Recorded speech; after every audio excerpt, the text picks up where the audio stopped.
The country reportedly earning nearly $200 million from banned exports last year. So what good are the sanctions, really? Lieutenant Colonel Daniel Aljavis joins me now. Thank you so much for talking to us. You know, I feel like a broken record because every time we talk about North Korea, we talk about sanctions. We talk about weapons that were fired after they have been told not to, that they were supposed to abide by shutting down their regime. What is the point of sanctions? If sanctions clearly do not work when it comes to North Korea, then? Well, you know, actually, there's a bit of a good news silver lining to this situation here, because number one, they were caught. Please share it with us.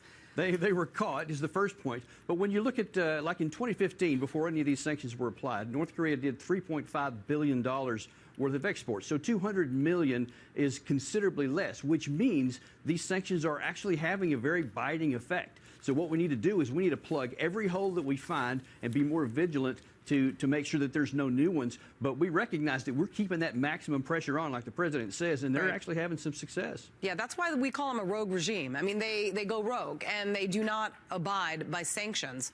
So then what should the U.S. do? Obviously, you mentioned keep pressure, of course, you know, on with regard to both sanctions. But what about our military? Well, what we have to do with the military is what we have done from the beginning, and that is absolutely unequivocal that we have the containment and deterrence value, that we never cease from communicating that if they ever use any of these weapons or threaten the United States or its allies, then they can count on a devastating and overwhelming response. But what we also need to communicate is that there is a way out, because we don't want to completely block it off to where they think that's the only thing that they can do. So we need to at least leave the possibility for them to comply at some point, even if it takes a long time, because what's critical is that we do not do anything that's going to start a war. And I'll just tell you, the only way a war starts here is if we launch what's called a preventive military strike, because that will probably start the very thing that we're trying to stop. And we just cannot do that. It would be catastrophic. So with regard to the import and export needs of North Korea, there had been reports Pyongyang was possibly running out of money. You know, we heard stories like that. You never really quite know what's true. But is that likely to ever happen, do you think? And could that change the tide?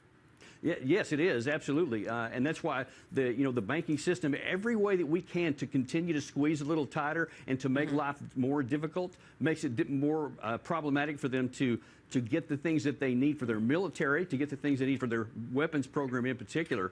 And yeah, that's a good way to continue to strangle that regime. The 213-page report apparently indicates that North Korea may actually be helping Syrians, President Bashar Assad, maintain its banned weapons stockpile, those chemical weapons that he uses to kill his own people. And this comes just weeks after President Trump called out Russia, also an ally of Syria, for helping North Korea recover from its economic pressure put on by China.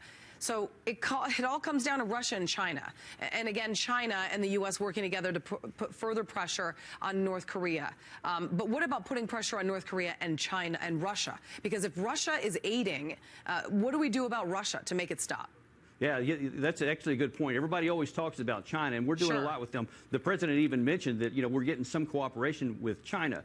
But Russia's kind of not talked about very much. But actually, if there's ever conflict between the United States and North Korea, the biggest winner is Russia. Sure. So we want to make sure that we don't fall into any trap that they want to try to instigate things, because that would play to their advantage, because they're trying to work against our interests all over the place. So let's, you know, again, shut down any kind of holes we find in any of these sanctions. And any time that Russia's not doing something that they've agreed to, we need to not hesitate to call that out publicly. And the president has called out Russia, and that is a good thing.